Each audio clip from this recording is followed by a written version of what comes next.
नमस्कार। आज मैं आपको एक कहानी सुनाने जा रहा हूँ। बहुत ही ज्ञानवर्धक, बहुत ही रोचक कहानी होने वाली है। इस कहानी से ये शिक्षा मिलेगी, कभी आप किसी का एक भी रुपए हराम का नहीं लोगे, किसी की बेईमानी नहीं करोगे। श्रोताओं, आज मैं आपको कहानी सुनाने जा रहा हूँ। किसी का भी एक रुपए आप हराम में नहीं खाओगे, किसी की बेईमानी नहीं करोगे। चलते हैं उसी कहानी की तरफ। एक समय की बात है, एक गांव में एक फौजी रहता था। फौजी इतना बड़ा आदमी था कि फौजी के पास रुपए की कोई कमी नहीं थी, लेकिन फौजी के पास कोई था नहीं। फौजी की शादी नहीं थी, फौजी के पास फौजी का रुपए कोई खत्म खर्च करने वाला नहीं था। फौजी के पास इतना सारा धन था, वो सारा अपना बैंक खाता में जमा करता रहता था। ऐसे ही एक समय फिर क्या होता है श्रोताओं, कुछ समय बाद में वहीं का एक सेठ होता है, उसी गांव का सेठ फौजी से कहता है, आप जो अकाउंट में पैसे डाले हो वो पैसे मुझे दे दो, मैं इससे कोई व्यापार करूंगा और व्यापार करके आपका ब्याज सहित धन वापस कर दूंगा। श्रोताओं, फौजी सेठ की बातों में आ जाता है। फौजी सेठ को पैसे निकाल कर बैंक से दे देता है और सेठ का कारोबार बढ़ जाता है। सेठ जी की दिन दुगनी रात चौगुनी तरक्की होने लगती है। फौजी तो आराम से फौज में है, मगर सेठ जी पैसे देना धीरे धीरे भूल जाते हैं, क्योंकि फौजी के पास कोई कमी नहीं थी, इसलिए फौजी ध्यान भी नहीं देता था। एक समय फौजी जब छुट्टी पे आए और कुछ दिन बीता, वहां से सूचना आई कि दुश्मन ने आक्रमण कर दिया, जल्दी से आओ तुम। फौजी ने अपनी घोड़ी उठाई और घोड़ी को लेकर चल दिए। घोड़ी पर बैठकर, क्योंकि जहां दुश्मन की सेना लगी थी, घोड़ी को बहुत ही रोका। घोड़ी फलांग के दुश्मन की तरफ पहुंच गई और दुश्मन ने फौजी को मार गिराया, क्योंकि घोड़ी ने अपने मालिक की बात नहीं मानी और वो दुश्मन के सामने लेकर पहुंच गई, जिससे फौजी की मृत्यु हो जाती है। फौजी शहीद हो जाता है। फौजी का अंतिम संस्कार किया जाता है और उसको जो रुपए वगैरह मिलता है तो वो सारा कारी खजाने में जमा कर दिया जाता है। फिर क्या होता है मित्रों, मेरे प्यारे दर्शकों, सेठ जी तो बहुत खुशी हो रहे थे कि मुझे तो अब फौजी का रुपए देने नहीं पड़ेगा।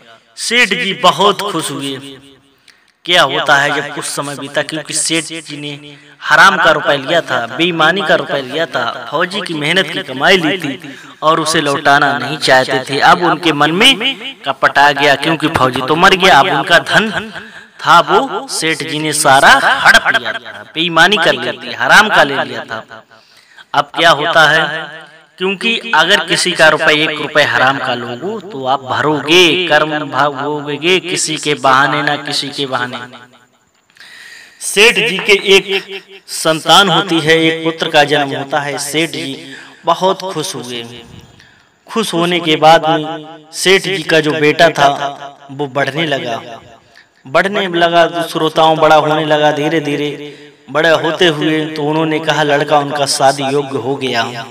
जब शादी योग्य हो गया, पास के ही सेठ जी ने उसके लिए एक लड़की देख ली। वो लड़की उनके दोस्त की लड़की थी और उन्होंने उस लड़की की शादी अपने बेटे के साथ कर दी। सेठ जी के बेटे की शादी उन्होंने अपने दोस्त की लड़की के साथ कर दी। क्या होता है मित्रों, आगे देखिए कि कुछ समय बीता, अच्छे से कटे। फिर सेठ जी का जो बेटा था वो बीमार पड़ने लगा। जब बीमार हो गया, एक अस्पताल में एडमिट कराया गया। अस्पताल में एडमिट कराते कराते उसके काफी रुपए लग गया। फिर वहां से डॉक्टर ने उसे मना कर दिया कि आप किसी अच्छे डॉक्टर को दिखाइए। जब अच्छे डॉक्टर को दिखाया, वहां भी 15 दिन एडमिट रहा और उसके बाद में कहा, ये 3-4 दिन का मेहमान है, इसे घर पे ले जाइए और इसे खिलाइए पिलाइए। श्रोताओं, उसकी बहू भी थी उस लड़के की। जब सेठ जी ने ये बात सुनी, सेठ जी रोने लगे, मगर करते तो क्या करते। श्रोताओं, कुछ समय बाद उस बेटे की मृत्यु हो जाती है, सेठ जी के बेटे की, और उसकी बहू जो होती है पुत्रवधू, वो विधवा हो जाती है। उसकी नई जिंदगी थी, वो विधवा का रूप ले लिया था उसने।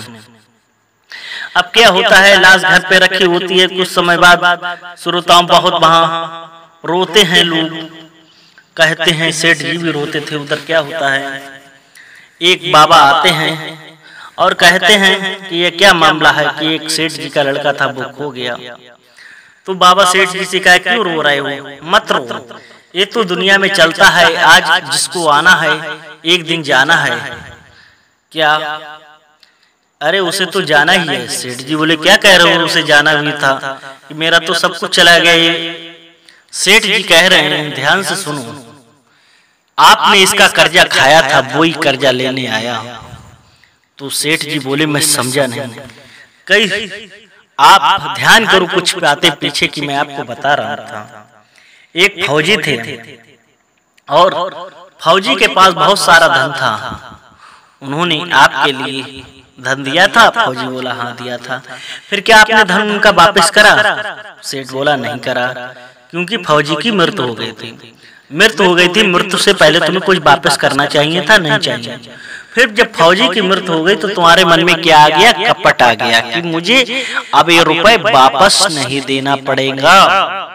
अब सुनिए सेठ जी, ये वही फौजी है, आपके बेटे बनकर इसने जन्म लिया है और जितना रुपए आपने इसका लिया था उतना रुपए इसने ब्याज सहित अदा कर लिया और सब वापस कर लिया अपना। अब वो चला गया अपने परम धाम को, क्योंकि तुमने जिसका खाओगे उसका भरोगे। अगर आपने खाया तो औलाद भरेगी, औलाद खाएगा तो पिताजी भरेगा, एक कर्म चलता आ रहा है।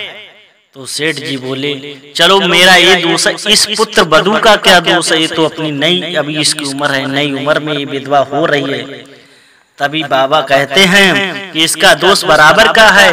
ये फौजी की घोड़ी थी और इसने अपने मालिक की बात नहीं मानी और ये दुश्मन के अंदर ले गई, जिससे फौजी की मृत्यु हो गई। इसीलिए इसको पड़ोस में लड़की बनना पड़ा और उसके फौजी के साथ शादी करनी पड़ी। अब इसे अपनी गलती का एहसास हुआ, क्योंकि इसीलिए